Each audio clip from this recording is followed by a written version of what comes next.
Greetings, family. Welcome to the African Exodus show. I'm your host, Tierney Cherie, here to you with the segment Black Child Advocacy Network. If you want to understand the purpose of this segment is about dismantling the white constructs of supremacy that have an overarching control of the Black family. We talk about things legally that have inhibited us from growth. We talk about things socially that have inhibited us from growth. And we talk about things spiritually that have inhibited us from growth. And the purpose is to motivate African families. We have to fight back against this system, particularly this end time New World system. So if you want to learn more about the Black Child Advocacy Network, you can go to the Patreon group down below. There you can connect with other African families, advocates, people who are trying to move inside of a direction that is going to be beneficial to the family unit and the African community. It's only right today that we talk about what happened recently, what happened just last week. That is the Supreme Court overturning affirmative action. Now, I'm going to talk about this in light of the fact that so many of our people have dealt with this issue for so long. And yet, for some reason, we think it's okay that we wait till the end. We wait till when we are at a point of no return. We wait till we have been so systematically deprived of our rights to actually reflect.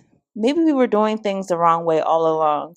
Maybe those people who we wrote off in history as being people who were accommodationist or people who were not understanding the true picture of progress. Maybe those people we wrote off were trying to tell us something that they foresaw a long time ago. So the person we're going to talk about is Booker T. Washington, someone who, if you grew up in the education system in the United States, you probably learned about Booker T. Washington. You probably learned about him along with W.E.B. Du Bois. Now, the picture that was painted of Booker T. Washington for me as a child was that this was a man who essentially did not want to fight for our rights. This is a man who did not want to fight white supremacy. Because of that, he simply wanted us to focus on ourselves and allow the system to continue to rape us and pillage us as a people. That's what I truly believed about Booker T. Washington from an American history textbook. Every time I heard about him, it was literally an accommodationist philosophy. He had no problem with the lynchings. He had no problem with the murders. He had no problem with the system. He mostly wanted us to focus on ourselves and let white people rule over us. Completely false. Not true. If you understand what this man was saying, you would understand that the situation that many of our people are in because of a Supreme Court decision, that situation is something that we could have prevented.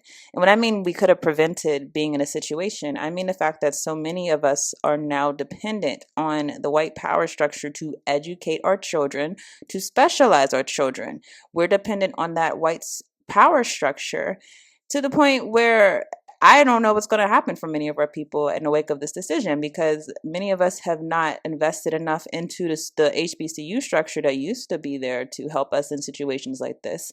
Many of us have not invested into independent education. And so literally those white institutions that are probably going to see a drop in enrollment of our people as well as other people, those white institutions are now going to be the reason why some of our people are not able to get the specializations and the education, the certifications that they need in order to provide for their families. So we're going to talk about that in light of the fact that this is something that was predicted by so many people, from the Booker T. Washingtons to the Marcus Garveys to the Malcolm X's. So many people, Minister Farrakhan's, Elijah Muhammad, so many people predicted this very thing that's happening right now. And unfortunately, we have deaf ears because we've been conditioned to believe that this system is going to do the right thing, even when all signs point to the fact that it has no intention of doing right by our people. So I want to start with a quote by Booker T. Washington. This is a quote from him. It says, "There is a certain class of race problem solvers who don't want the patient to get well, because as long as the disease holds out, they have not only an easy means of making a living, but they also have an easy medium through which to make themselves prominent before the public. Let's break down this quote right here. Race problem solvers. I've had my encounter with these people over my brief career, my brief legal career, my brief career doing activist work. I've had a lot of encounters with these race problem solvers. There are people who specialize in being a guru of racism. People who think that racism in itself is something that you can learn through textbooks and novels and things like that. People who think that it's something that you can get a PhD in. I have a PhD in talking about racism and talking about white supremacy and talking about anti-Blackness. People think that this is something you can specialize in. Really, to me, it's a lived experience. It's something that you can never teach to someone. It's something that you can never truly explain. You can try to dissect fragments of what it means to deal with a racist system, but to truly feel it, you have to be the one who's inside of that type of oppressive system. But there are these people, they're race problem solvers. And believe it or not, many of these civil rights organizations, notably, we'll talk about the NAACP. We're about to read a statement from them. They don't want you to get well. If you wonder why they wanted to pursue integration over Black empowerment, it's because they did not want for Black empowerment to work. They did not want Marcus Garvey to succeed. I want you to let that register. They did not want Marcus Garvey to succeed, which is why the Black Boule undermined him at every single chance that they got. They did not want a Black man to show other Black people that, hey, we can come together as one. We can organize amongst ourselves. We can empower ourselves. They did not want them to succeed because they wanted to continue with the narrative that we need Whitey to liberate us. We can't liberate ourselves absent his hand and absent his assistance. So Marcus Garvey was in the way of that. A Booker T. Washington was in the way of that. So many of our people, Malcolm X, was in the way of that mentality. These people said, hey, separate and empower yourselves. That was in the way of the Black problem solvers who wanted to go on to news channels and CNN and MSNBC. They wanted to be seen. They wanted to be heard. They wanted to go to the newspapers. They wanted to have recognition. They wanted to be authors. They wanted to be the ones who were going to go amongst these high society folks, go to the White House. Those race problem solvers are the ones who wanted to maintain the system as it was because it benefited them financially, it benefited them socially, it benefited their careers, and those people still exist today. So let's get into this conversation. We're going to start with one of the race problem solvers that we should know in our system, amongst us as a people, know the best. That is the NAACP. So let's just read from this statement. The NAACP condemns SCOTUS ruling on affirmative action. NAACP President and CEO Derek Johnson released the following statement reaffirming the association's commitment to tools that support equal access to higher education for Blacks. Today, the Supreme Court has bowed to the personally held beliefs of an extremist white minority. Actually, we're going to talk a little bit about that. There's an article that I'll show that says, actually, most white people agree with this decision. They said 52% of the American population agree with this affirmative action decision. So this is not an extremist white minority. This is actually a majority. Many people who probably would not say this publicly, they actually are happy with the Supreme Court's decision. But they said, we will not allow hate-inspired people in power to turn back the clock and undermine our hard-won victories. The question from me, what victories? What victory have you achieved when you were so dependent on a system that they can change their minds on a policy, and now so many of your young people, so many of the young blood that are coming out of schools might have to get turned away from institutions that they were relying on. They said the tricks of America's dark past will not be tolerated. Let me be clear, affirmative action exists because we cannot rely on colleges, universities, and employers to enact admissions and hiring practices that embrace diversity, equity, and inclusion. Let me highlight this. This is why affirmative action exists, because we cannot rely on colleges, universities, and employers to enact admissions and hiring practices that embrace diversity, equity, and inclusion. The common sense question is, if you cannot rely on these institutions to do the right thing, then in that case scenario, should you not rely on your own institutions? Should you not build your own institutions where you would not have to rely on these institutions? But this is never in the equation for these race problem solvers, because they don't want you to get well. They want you to stay sick. They said race plays an undeniable role in shaping the identities of and quality of life for Black Americans. In a society still scarred by the wounds of racial disparities, the Supreme Court has played a willful ignorance of our reality. The NAACP will not be deterred nor silenced in our fight to hold leaders and institutions accountable for their role in embracing diversity no matter what. If you go down, the NAACP National Director of Youth and College Wisdom Cole said, "This is a dark day in America. Affirmative action has been a beacon of hope for generations of Black students. It stood as a powerful force against the insidious poison of racism and sexism." Emphasize in sexism. If you don't know, the greatest beneficiary of affirmative action was not Black people, was not Hispanic people. It was actually women, white women in particular. But aiming to level the playing field and provide a fair shot at a high quality education for all. What this reads, to me at least, is that we as a people have failed. As a people have failed. We've failed to support those institutions that were actually for us. We failed to support them monetarily so that they don't have to go to the deep state in order to get funding. We've failed to supply them with bodies. We've failed in every single turn because we've allowed an institution that was never built for us to be the main way that we get our education and come back to help our communities, which is never a good thing. Why would you want to be reliant on your oppressor? Why would you even want your oppressor to have to be mandated to let your children into school? Why not do something amongst yourselves? This is old teachings. Nothing that I'm saying is new. This is old teachings from the many Black nationalist leaders who have told us a long time ago that these types of things will happen because America will never not be a racist country. The Western system will never not be a racist country. It's us who are lied to believe that things are getting better even when they're getting worse. So you might be wondering, what is this whole decision that we're talking about? I want to just read some segments. I'm sure you've heard, but just in case, let me make this a little smaller, just in case you're not fully aware of what exactly happened.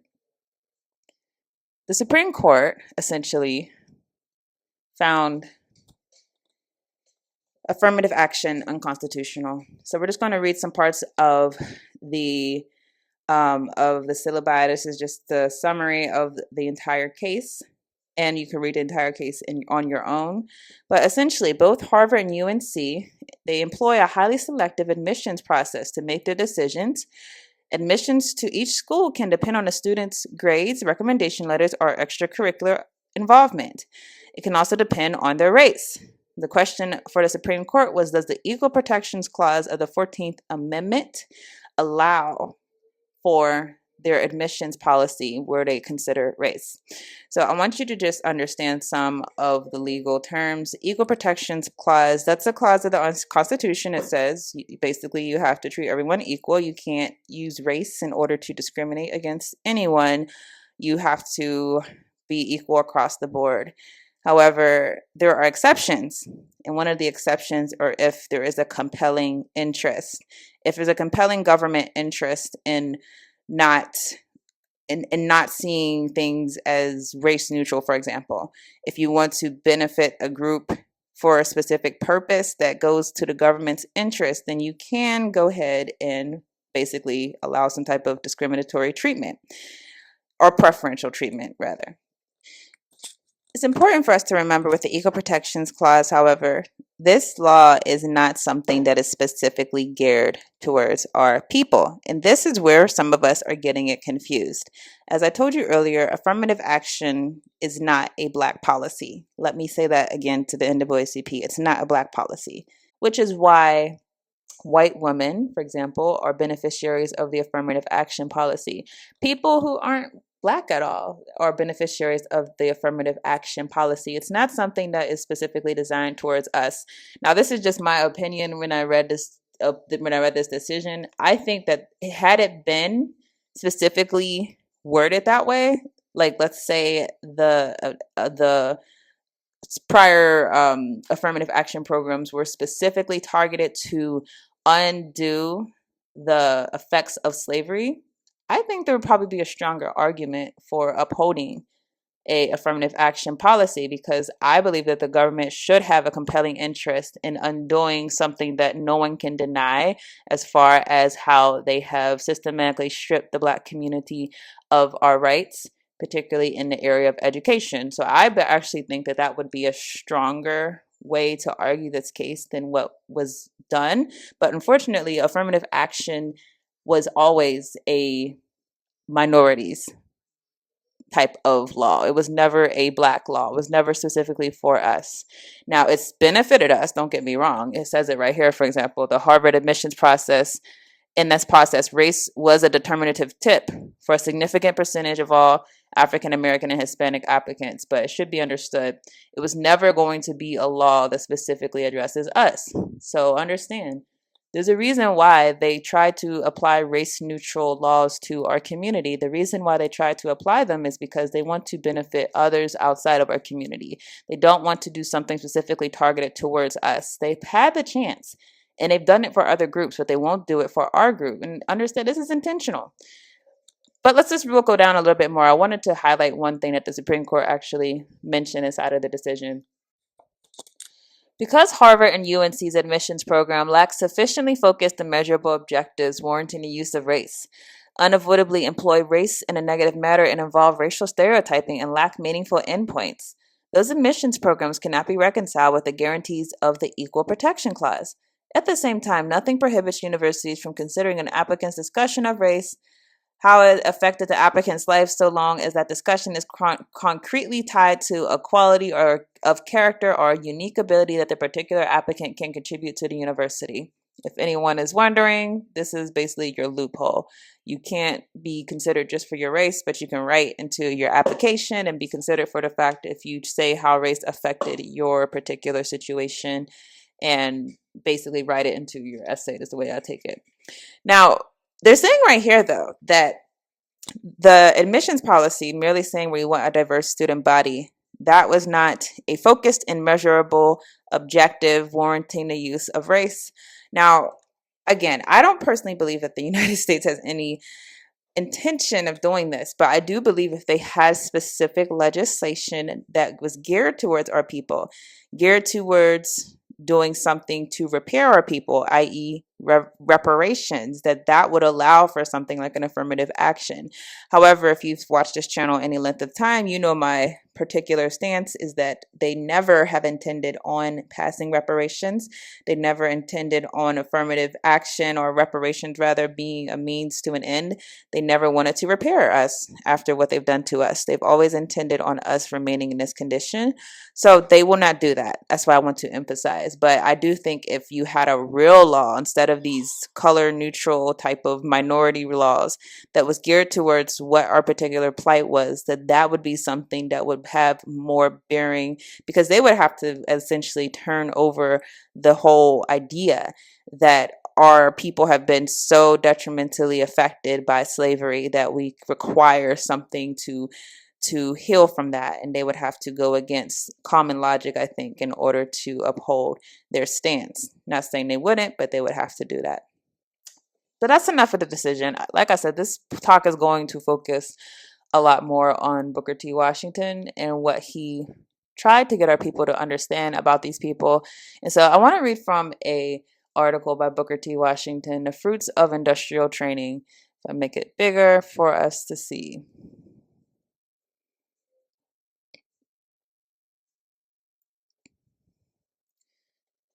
So the fruits of industrial training, let's start right here. So it says a large share of the thought and activity of the white South, of the Black South, and of that section of the North, especially interested in my race, was directed during the years of Reconstruction period towards politics or towards matters bearing upon what were termed civil or social rights. The work of education was rather slow and covered a large section of the South. Still, I think I am justified in saying that the public mind the Negro's relations to politics overshadowed nearly every other interest. Education of the race was conducted quietly and attracted comparatively little attention, just as is true at the present time. This is so important to understand what he's saying. He's saying that we were so focused on politics, so focused on elections, so focused on voting, that we neglected something fundamental, and that is education. That is having your own education, running your own education. We were so focused on politics and being the face of a republic that has nothing to do with us that we neglected our own responsibilities as far as education. He gives a really good example right here. He says, I remember very soon after I began teaching in Alabama, an old colored man came to me just prior to an election. He said, you can read the newspaper, and most of us can't. But Dar is one thing that we know that you don't. And Dad, that is how to vote down here. And we want you to vote as we does. He added, I tell you how we does. We watches the white men. We keeps watching the white men. The nearer it gets to election time, the more we watches the white man. We watches him till we finds out which way he's going to vote. After we find out which way he going to vote, then we vote exactly the other way. Then we know we's right. This is literally how we think today. The funny thing is, like he said, you wait till the election. You don't watch them when it's not an election season. You see so many of our people get so politically astute whenever it's election season. They all of a sudden know about all the issues. They all of a sudden have a position on every issue. Let it be not an election season. Let it be not a year where they're going to be coming to the communities. They don't pay attention. In fact, out of sight, out of mind. That's how we treat these politicians. So this person is an example of many of how we conducted ourselves. Think about how in the last election, the last presidential election, Joe Biden comes with his talk to the South. He goes to South Carolina and wins his first primary with our people, even though most of us probably have not paid a little bit of attention to him since he left the election stage, since he was going to our communities and begging us for our votes. But this is how things have been working for a long time. And that's the thing that should be concerning to us. Not that this is the mentality that some of us had. It's that this is the mentality some of us have had for over 100 years. And yet we have not changed in our system, and our situation has not changed. And so what is going to motivate a complete turnaround as far as our mentality and understanding that the vote has been used in order to cripple our communities and cripple our own belief in ourselves? So to go on to the article, I want to call attention here to a phase of Reconstruction policy, which is often overlooked. All now agree that there was much in Reconstruction which was unwise and unfortunate. However, we may regard that policy, and much was as we may regret mistakes. The fact is too often overlooked that it was during the Reconstruction period that a public school system for the education of all the people of the South was first established in most states. Much that was done by those in charge of Reconstruction legislation has been overturned, but the public school system still remains. True, it has been modified and improved, but the system remains and is every day growing in popularity and strength. This is important to understand. There was no public education for our people until after slavery, and they started this Reconstruction period. At this point, you had all of these white philanthropists coming into our community. They were do-gooders, the people who wanted to save us from ourselves. And so they came in with their ideas and their philosophies and came in to help us, essentially, kind of like the white missionary type of thing. And did they leave the seeds of the idea that we can do it ourselves? More often than not, no. It was a charity, and as soon as Reconstruction ended, guess what happened? All of that law, all of the things that were done was reversed. And this is the key when it comes to getting your rights from the government, is that as soon as someone has a change of heart, as soon as the South turned against the Black people, turned against the Africans, as soon as they turned against us, all of the laws, all of the Reconstruction projects were literally undone. Just like this affirmative action decision.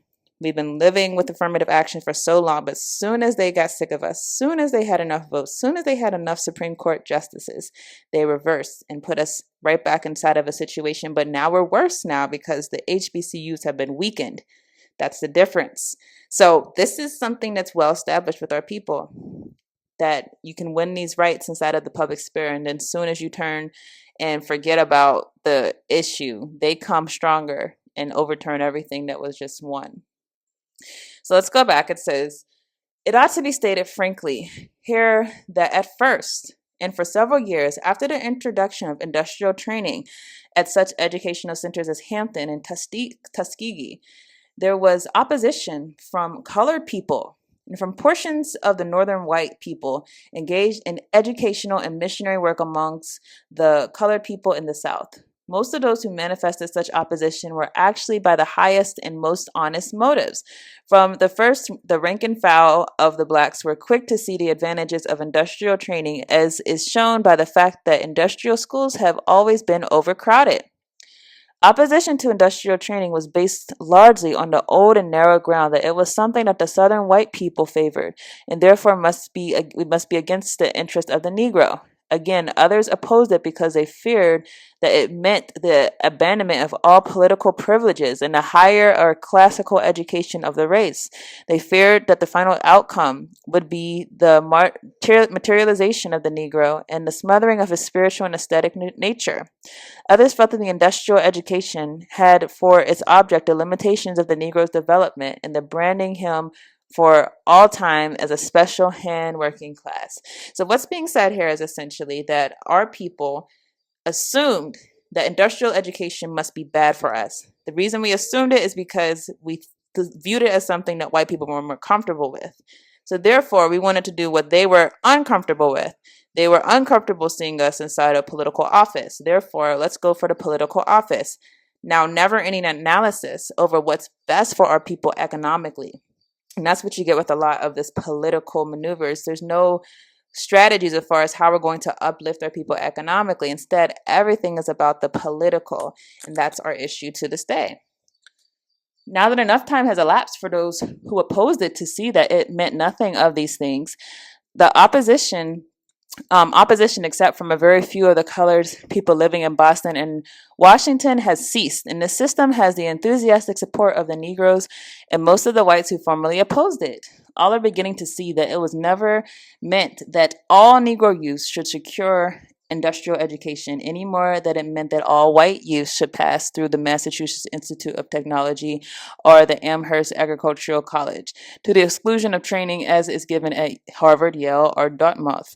But that is a peculiar sense. A large proportion of the Negro youth needed to have that education, which would enable them to secure an economic foundation without which no people can succeed in any higher walks of life. Understand what Booker T. Washington was saying here. He's saying that it was never about all of us doing the same thing, but guess what? Many of us could use those skills. Many of our people who have not gone to college, let's think about them. We always talk about college. Let's think about the youth who just never were feeling like they wanted to go to college. They could use that skill. They could use learning how to do plumber work, doing carpentry. They could learn how to be masons. They could have used those skills. So no matter what you feel personally, how about the majority of our people? What do they need?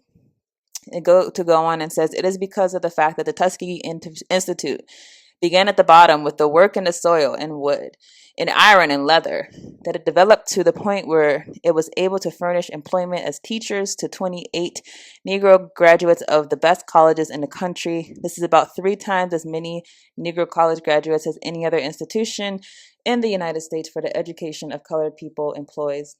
The total number of officers and instructors at Tuskegee being about 110. Those who once opposed this see now that while the Negro youth who becomes skilled in agriculture and a successful farmer might not be able himself to pass through a purely literary college, he is laying the foundation for his children and grandchildren to do it if desirable. Industrial education in this generation is contributing to, in the highest degree, to make what is called higher education a success.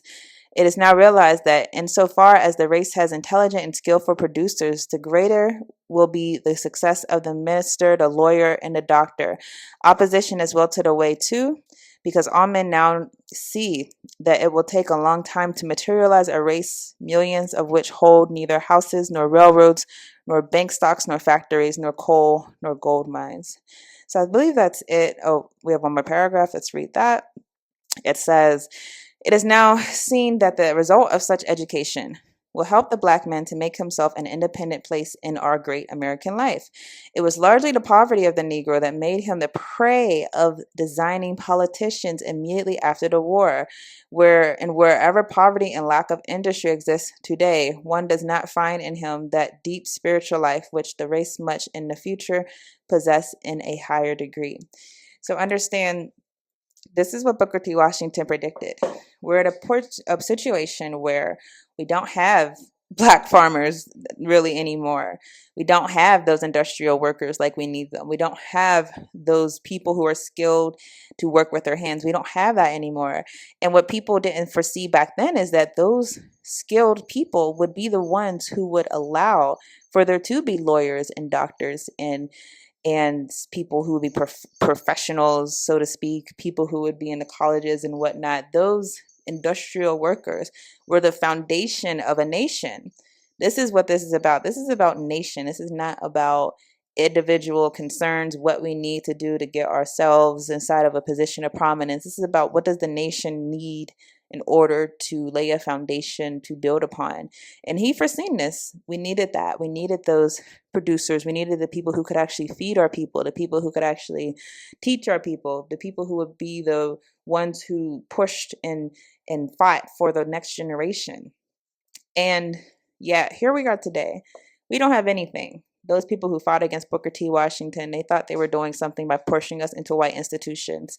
And here we are now. Those white institutions has pushed us out. Many of us could be in a situation where we're without many options because the HBCUs, many have been sold out, many are underfunded, and here we are inside of a state of despair, in my opinion. So I only bring up this to say that this was prescribed already by many before us. We've seen this coming. If you were a Black nationalist, you should have saw this coming. And now the question is, what are we going to do about it? And I suggest that you consider Booker T. Washington's story. He didn't start the Tuskegee Institute with a plethora of money, but he did start with a vision and an idea. You know, many people can't stand Dr. Umar Johnson. I know some things he says I'm not too happy about, but some things he says that he's right on point. One thing that he's right on point about is that we have to be doing these things on our own. And you don't have to start with a big institute. You don't have to start with a big school. You can start with the kids on your block. You can start with the kids in your community to build those things, to lay that foundation. Because if we don't start acting, then literally we're just a casualty of history. That's what they want us to be, a casualty of history. But I believe the Most High has more for us. And so I'm hoping that this will not fall on infertile soil.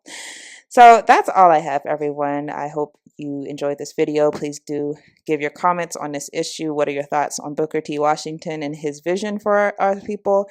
Do you think he got it wrong, or do you think that he was the one to give us the blueprint? And unfortunately, I think no one really picked up his blueprint to run with. That's all I have. Thank you for watching. I'll see you in the next video.